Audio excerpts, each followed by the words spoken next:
Hey everybody, just as a reminder, I'm a narrator on Chilling, the awesome horror app that features over 1,000 horror stories, over a dozen narrators, some of who you might know from YouTube, as well as full-length novels and exclusive series, and Chilling originals. You can select and change the ambient sound on the background of these stories whenever you want without affecting the story that you're listening to. And we release hours of new stories every week. Click the link in the description to download and start your free trial to see if you like it.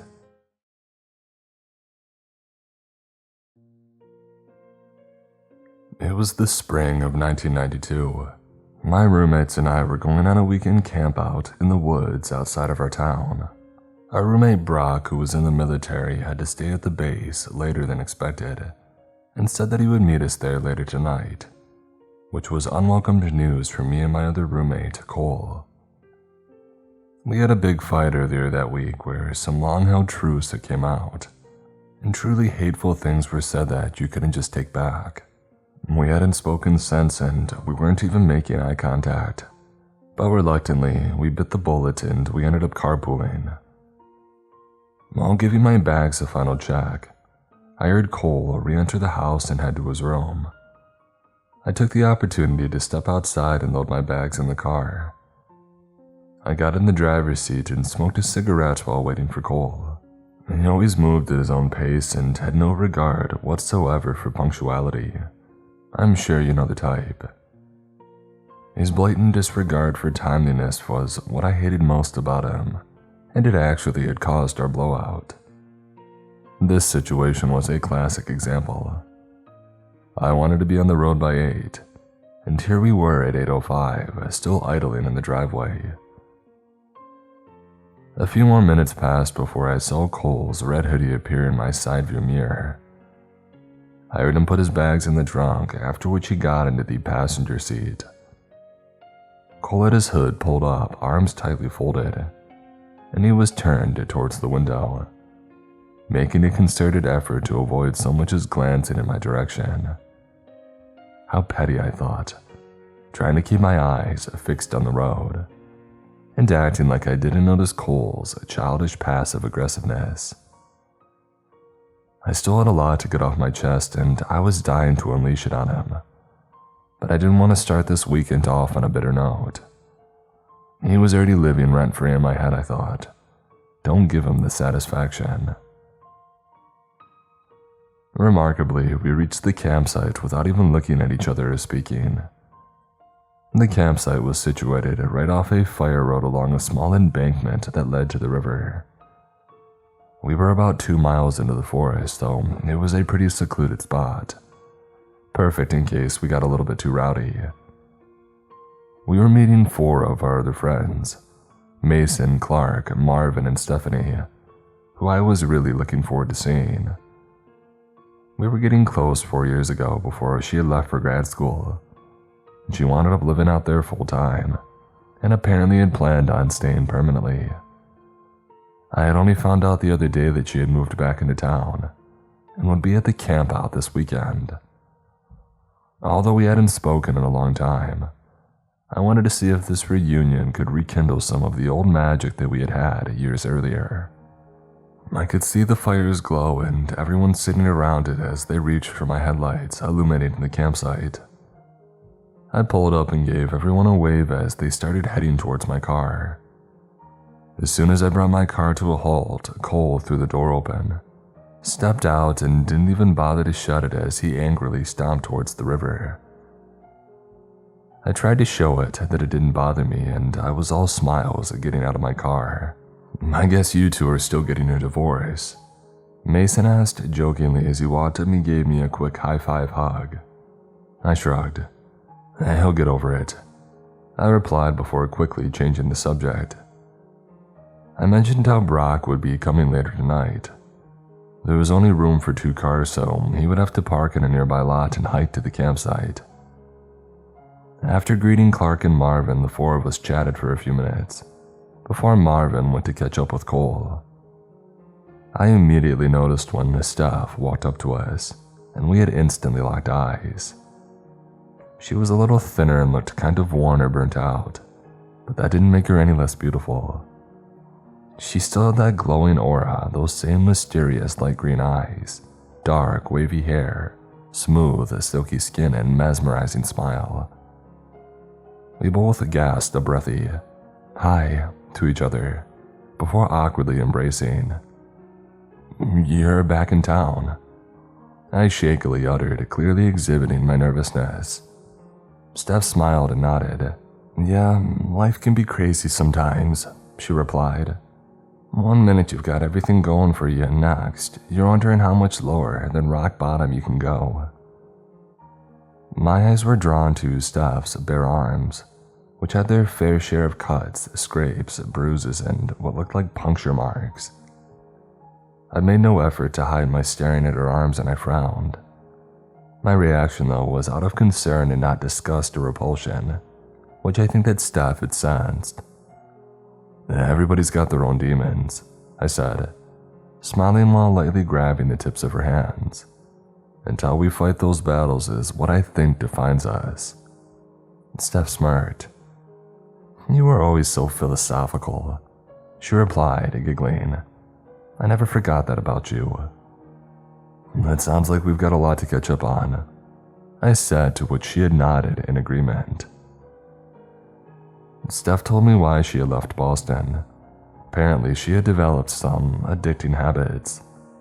The lab that she worked at manufactured her substance of choice, which she had started stealing and eventually got caught. The university didn't press charges, but they kicked her out of the program. Steph said that she's back home now, evaluating her options, finish her education or accept a similar inescapable life in our hometown. "That wasn't there the last time we saw each other," I said, pointing above her left ankle where, just above it, was a small dark blue butterfly tattoo. "You were always so observant, too," she remarked coyly. "When did you get it?" I asked while shutting the car door that Cole left open. "What's so fascinating about it?" Steph quickly replied playfully. I kept looking to and from Steph's vibrant face and the butterfly tattoo.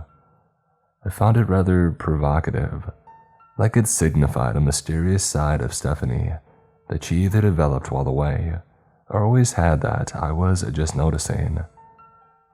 It was definitely a side of her that I wanted to explore more deeply, so this weekend was the perfect opportunity.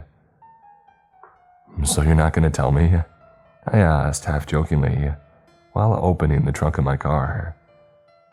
And then Steph screamed.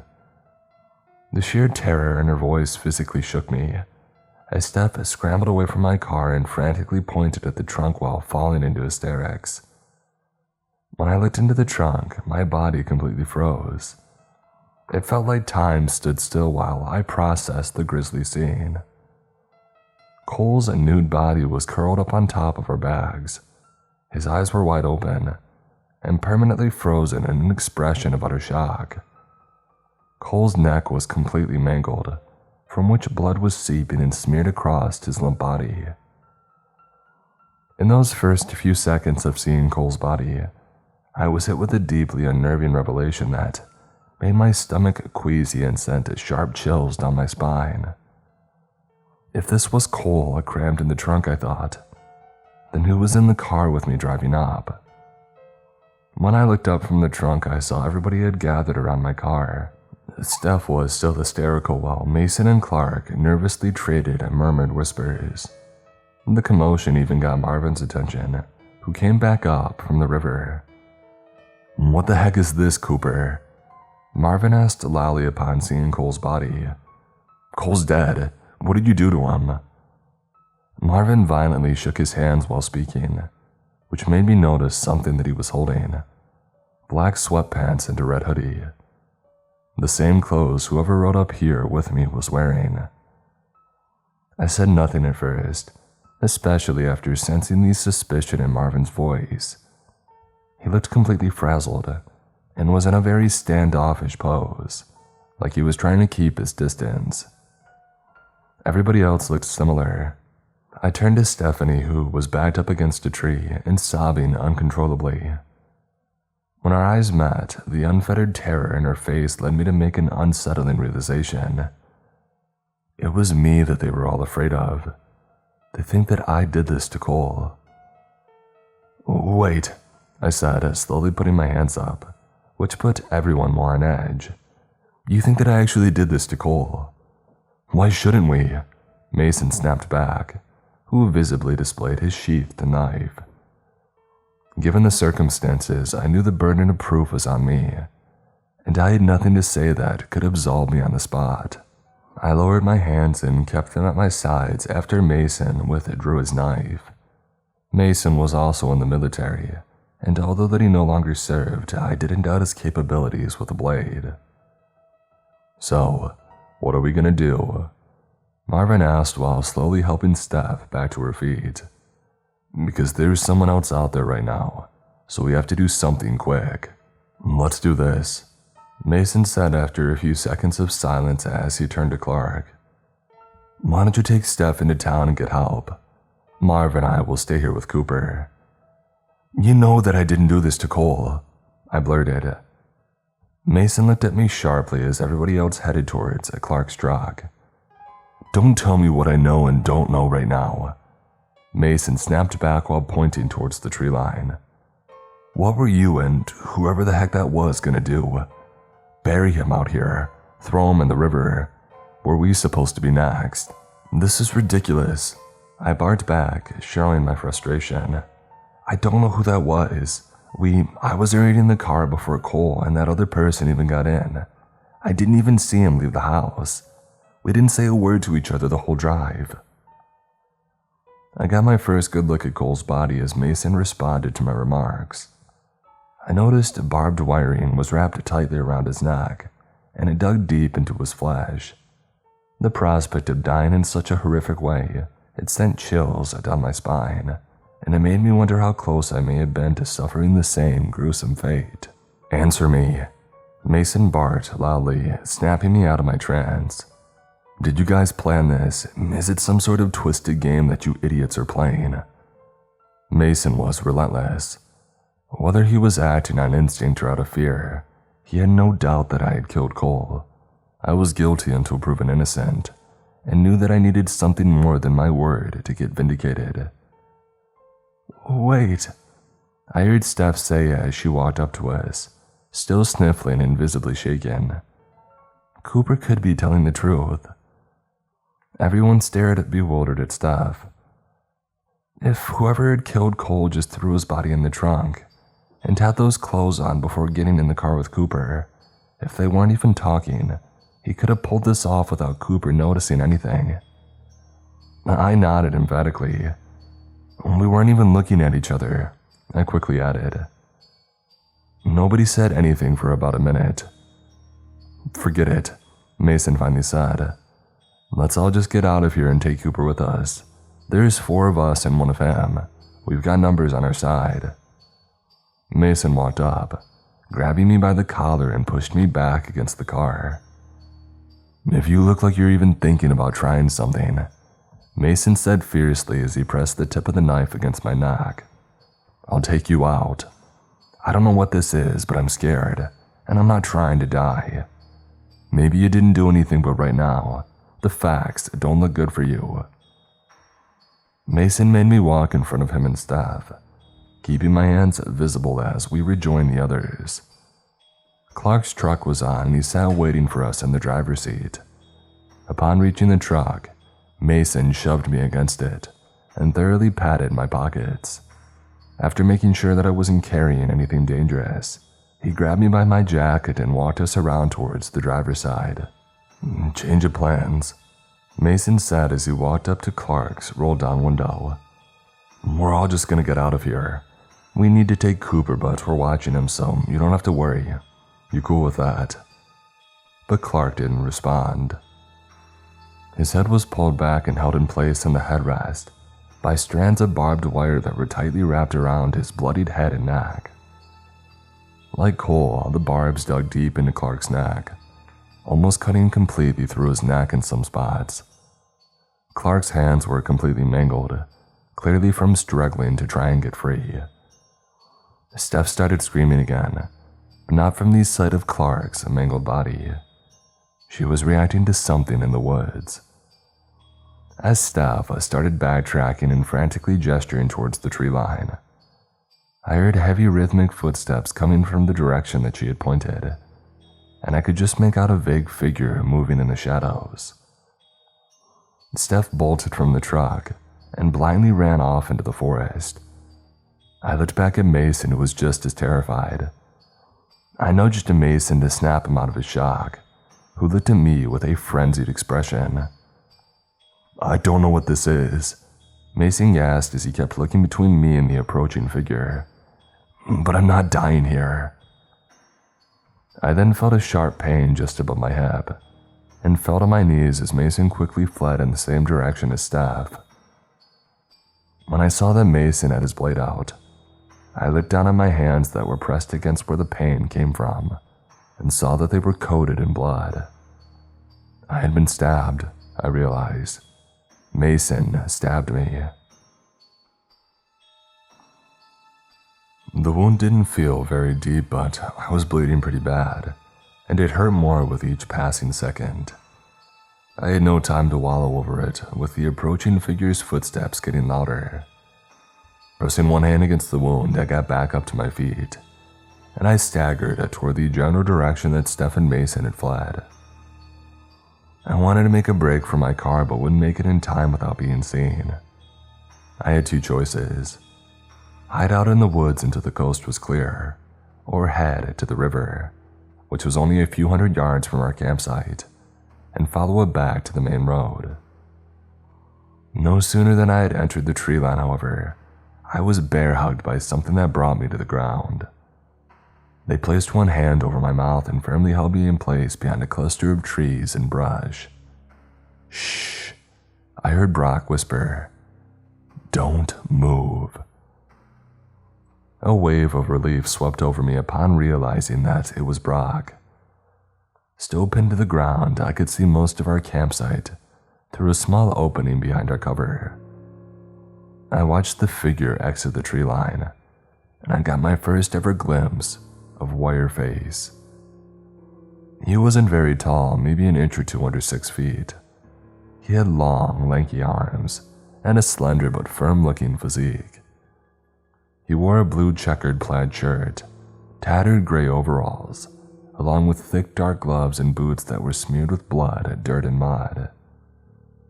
He wore a beige burlap sack over his head, which was tightly wrapped in strands of barbed wire that had 2 small slits for him to see. Wireface slowly surveyed his surroundings before briefly re-entering the tree line. He pulled something squirming out of the forest, and he dragged it next to Clark's truck. It was Marvin. His hands and feet were hog-tied, and coils of barbed wire were tightly wrapped around his mouth. All he could do was writhe and make muffled cries that were well within earshot. Wireface grabbed a narrow metal pipe from the bed of Clark's truck and looked like he was debating what to do with Marvin. I feared the worst, but to my surprise, all Wireface did was set part of the pipe in the fire and re-enter the forest. Desperate to intervene, I tried wriggling free, but Brock kept me immobilized. "Are you really that stupid?" he hissed in my ear. "That's exactly what he wants us to do. He's using Marvin as bait." "We can't just leave him," I quickly replied at a volume too loud for Brock's comfort, who clamped his hand over my mouth. "Are you trying to get us killed?" Brock snapped back. "Stay quiet." It was a waiting game. I felt just as helpless as Marvin, who could only twist on the ground. I don't know how long we stayed hunkered down, but enough time had passed for me to notice that the fire had started dying. "Who was that?" I finally whispered to Brock, who soured at my ignorance. "Oh, come on, you've heard the stories," Brock quietly replied. "Wireface, that's Wireface." My jaw dropped. "As in Landry Danes?" Brock nodded. "You all here tonight just got caught in the crossfire." "What do you mean?" I asked, turning to face Brock. Brock sighed. "It's me he's after." To explain, Brock segued into telling Wireface's backstory. His name was Landry Danes, a local kid around our age who lived outside of town. A few years ago, Landry was out here camping with friends. The details are sketchy, but he apparently got into some kind of scrum, during which he fell face first into the campfire. Nothing was ever proven, but there are whispers that Landry was deliberately tripped or pushed. Well, Landry survived, but was hideously disfigured, and he wore a burlap sack tied his face. Some kids had bullied him over this and even made a game of ripping off the burlap sack from Landry's head to get a glimpse at his face. It drove Landry to wrap strands of barbed wire around his head, which is how he got his proverbial alias. Then one night, Wireface had attacked a group of kids in a nearby park. He didn't kill anybody, but apparently had butchered one person so brutally, they supposedly had begged to be killed. Landry vanished that night and was never caught. The family claimed they didn't know where he was, but many suspected that they were hiding him on their property. 2 years later, the Danes' home was destroyed in a fire. No remains were found, and the family was never seen again, except for Wireface. Since then, some around here claim they've encountered Wireface. He's been blamed for disappearances, cattle deaths, and even property damage, but that was all speculation, or so we thought. I was living out of state when all this happened, but I heard so many different versions of the story. I couldn't tell what parts were and weren't true. One part about it still didn't make sense. Even after hearing Brock's clarified rendition, I still didn't understand why Wireface would be hunting him down. "This isn't the first time that I've seen him," he whispered after a long, hesitant pause. And I just knew that something was going to happen tonight. I narrowed my stare at Brock. "What do you mean you knew?" I asked sternly. "And you didn't say something?" "It's not that simple," Brock replied sharply. "Who would take me seriously?" Before inquiring any further, I looked back at the campfire to get a visual on Marvin. He was still squirming and his whimpers were compelling me to run out and save him, but Brock kept me in place. In retrospect, it's probably a good thing that he did because shortly after, Wireface had reappeared. Marvin started twisting and whimpering, but Wireface paid no mind and walked right past him to the campfire. He stared into the flames for a few moments before retrieving the metal pipe that he had previously placed in the fire. My stomach nodded when I saw the pipe's glowing red tip as Wireface turned towards Marvin. I made one last-ditch effort to spring loose, but Brock kept me firmly in place. "Just look away," Brock whispered. "There's nothing that we can do for him." My view was partially obstructed, but I still watched as Wireface stood over Marvin and stuck the metal pipe's glowing red tip in his eye. A crackly, high-pitched hiss rang out as Marvin began thrashing wildly, and he released a barrage of muffled, agonizing screams. Wireface was twisting the pipe in his hands as he slowly pushed it deeper into Marvin's ocular cavity, clearly trying to prolong his death and inflict the most pain possible. "Come on, we gotta go now," Brock whispered as he pulled me away from watching the macabre scene. "My truck's at the lot. We'll get there quicker if we follow the river." "Steph and Mason are still out there," I replied, trying to ignore Marvin's muffled screams and pulsating pain that erupted from my stab wound when I began moving. "I saw what Mason did to you," he replied. "They think that you killed Cole. Do you trust them to trust you?" I gave a weak nod as Brock started to pull me away and move deeper into the woods. "And with him poking around here," Brock continued, "he'll get to us first before we find anyone. Let's just get help. Heck, maybe they wound up following the river too." I reluctantly went along with Brock, who did make some good points. Maybe I should just worry about getting to safety at this point, I thought.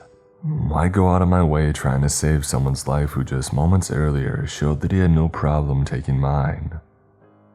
These thoughts filled my head as we moved through the woods at a painstakingly slow pace. I guess in some ways that was good, because it kept the pain from my stab wound at ease. It felt like hours, but we finally heard the river's rushing water. I was eager to reach the riverbank, but Brock put a heavy hand on my shoulder. "We're not out of the woods yet," Brock said quickly. "Short distances can be deceiving." He pointed down a few feet in front of us where the moonlight shone on a strand of barbed wire tied between two trees, just a few inches above the ground. Had Brock not pointed it out, I surely would have tripped over it and fallen into a few more strands of barbed wiring that were set at varying heights in front of the tripwire. Before I could say anything, something grabbed Brock and spun him around, just as I had spotted its movement in the corner of my eye. It then got in between us and shoved me to the ground. I lay hunched over on my side, pressing my hand over the stab wound, but I was quickly turned onto my backside, and I saw the tip of Mason's blade just inches from my face. "Mason, relax," Brock said quickly, walking up to him and placing a hand on Mason's outstretched arm holding the knife. "He killed Cole," Mason replied, keeping his eyes fixed on me, even while lowering his arm holding the knife. "They gotta be in this together." "No," Brock said softly. "He just used him to get to us." Brock pulled Mason away, which gave me some time to get recollected and wait for the pain coming from my stab wound to subside. At first, all I heard were their whispering murmurs, but then Brock and Mason began to argue. While trying to regain my composure, I only picked up a few phrases of their exchange. Brock telling Mason that he didn't have to do that to me, and Mason saying something along the lines of he didn't know who to trust. While slowly sitting up, it was something that Mason said to Brock, "We're here because of you," that I found peculiar and caught my attention. I tried getting back on my feet when something struck the side of my head that sent a sharp, burning streak across the left side of my face. The impact threw me back to the ground, from which I could feel without having to see for myself that blood was spilling from my face's left side. As my vision readjusted while slowly sitting up, the first thing that I saw was Wireface walk past me and close in on Brock and Mason.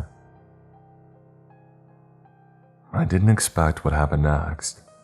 As soon as Brock saw Wireface closing in, he grabbed Mason by the collar and practically threw him towards Wireface in a single motion, before scurrying off into the woods.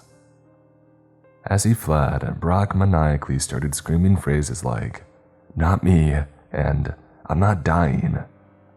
Mason practically stumbled into Wireface, but tried pushing himself off him and took a blind swing. Wireface effortlessly thwarted the attempted attack, grabbed Mason by his collar, and headbutted him twice with his barbed wire face. The two strikes littered Mason's face with cuts and punctures that bled profusely. He seemed stunned by Wireface's two bashes, who then took his free hand, pressed it against Mason's face, and started violently twisting in a grinding windshield wiper-like motion. Mason started screaming in sheer agony and wildly thrashed about, appearing totally helpless to break free of Wireface's grasp. I picked up sounds of ripping and scraping, which is when I realized the hand that Wireface was mashing Mason's face with was also wrapped in barbed wire. I watched in horror as Wireface then grabbed Mason's shirt with both his hands and threw him into the tripwire that he had set up, causing Mason to fall and get entangled in the other strands of barbed wiring that he had heaved in between the trees. Despite some blood getting in my eyes, I got back to my feet right as Wireface began looking between me and Mason, whose body twisted and flailed as he released some of the most horrible blood-curdling shrieks that I had ever heard. How could Brock do that? I thought while waiting for my fight-or-flight instincts to kick in. They were best friends. I thought they would both take a bullet for each other without thinking twice. How could Brock turn on somebody like that so quickly? Use them as their escape decoy. My train of thought was interrupted when Wireface began stepping in my direction. Screw it, I thought before turning and sprinting towards the river. Mason's screams persisted and rang throughout the woods as I ran, sending sharp chills down my spine and twisting my stomach into tight knots. Maybe Brock had the right idea. Why risk my life for somebody who showed no regard for mine? Somebody who literally had stabbed me earlier tonight. And what about Brock, I thought? Could I even trust him after what he just did to Mason? Would he do the same to me if he had the chance? While contemplating these thoughts, I had inadvertently stumbled down an embankment that brought me to the river, coming to a halt on the muddy bank. I lay semi-coiled in a ball, gritting my teeth from the sharp burning that came from the stab wound. After the pain became manageable, I slowly crawled toward the river shore to wash off my face. The left side burned when I applied water to it, and I could feel the lacerations that Wireface had made when he struck me with that same hand that he wrapped in barbed wire. I was able to walk, but the pain coming from my wound every time I took a step or a deep breath was excruciating. I didn't see any footprints along the riverbank, making me wonder what became of Brock. Plus Stephanie was still out there too, I thought, stopping in my tracks. Should I go back and find her? The pulsating pain coming from my stab wound prompted me to quickly dismiss the thought. It started to rain. A light drizzle quickly turned into an all-out downpour. Despite being injured and soaked to the bone, I continued following the river and eventually had reached the lot. I walked up to Brock's pickup, which was the only car in the lot, and peered inside to see if it was occupied. Brock's truck was locked, so in light of the circumstances, I smashed the driver's window with a rock to get inside. I started feeling around the driver's side visor where I knew Brock kept a spare key. After finding it and turning on the car, I caught a glimpse of myself in the rearview mirror. 3 deep gashes and about a half-dozen puncture marks ran across the left side of my face. I was lucky to get away with just that, unable to even fathom those horrific ways that the others met their demise. I brandished a few other scrapes, cuts, and bruises, but my biggest concern was the stab wound, which still seethed with pain. I spat out of the lot and onto the dirt road. It still downpoured, and even with the windshield wipers, it was difficult to see clearly. While rounding a bend, I noticed something standing in the road. The flashes of its plaid and brownish beige clothes were all I needed to know that it was Wireface. Gripping the steering wheel, I didn't hesitate to stop on the accelerator, and I plowed right into Wireface. His limp upper torso slammed on the truck's hood before getting sucked under, and it was turned into a speed bump. After feeling the entire car run him over, I slammed on the brakes and I stared at Wireface's battered body through my side view mirror. I waited several minutes before stepping out of the truck. I probably should have kept driving, but I wanted to confirm that he was actually dead. Another part of me hoped that he was taking his last breath so I could observe his final moments with my own eyes. There was a brown burlap sack over his head. He wore a tattered plaid shirt that was blue and green in color, along with dark gray overalls. His limbs were bent and twisted in different directions, which was when I noticed that both of his feet were missing.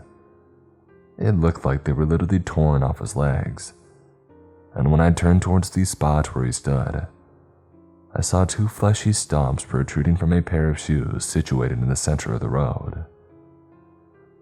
Moving away from the body, I squinted in bewilderment as a strong uneasiness began to materialize.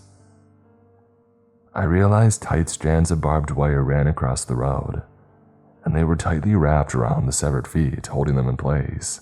One of them also had a subtle detail that made me begin to physically tremble. Just above the left foot's ankle was a small dark blue butterfly tattoo.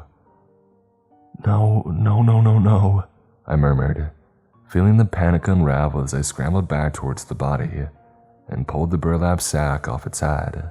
My fears were confirmed when I found myself staring into Steph's lifeless eyes. The sight sent sharp pains shooting out of my stab wound as I fell to my knees and began sobbing Steph's name. Her mouth hung agape, like it was frozen mid-scream as if trying to say, "Stop." It was an accident, I thought. Anybody else would have done the same thing. How could I have known? She looked just like him. And that was when I noticed the clothes and burlap sacks she wore. All those similar looking didn't identically match Wireface's attire. There was nothing that I could do now, I thought, and I slowly stood back up, trying not to disturb my stab wound. I kissed my hand and was about to place it on Steph's forehead when I spotted something emerge from the tree line. Wireface. He just stood there in the pouring rain, seeming like he was both taunting me and lavishing over my reaction of running over Stephanie. A naughty queasiness formed in my stomach, and before he had a chance to get any closer, I listened to my instincts and scrambled back into Brock's truck. I caught one last fleeting image of Wireface in the rearview mirror, who stood alongside the road, canting his head and watching as I sped away in the pouring rain. The rest of the night was a blur. My stab wound was apparently much worse than I thought. I lost a lot of blood and I had to be hospitalized. The police eventually cleared me as a suspect, but there were still a few on the force that weren't convinced. The police discovered 4 bodies and conducted a thorough sweep of the woods, but they found no trace of our attacker. It wasn't in the official report, but the bodies were supposedly found seated around the campfire, held in upright lifelike poses with an intricate entanglement of barbed wiring. Circumstantially, the evidence was there, but police had nothing physical to officially declare these killings were the work of Landry Danes. I want to say that this was my only encounter with Wireface. However, it's not where my story ends. Although I barely escaped being one of Wireface's first victims, it was unbeknownst to me that his reign of terror had only begun.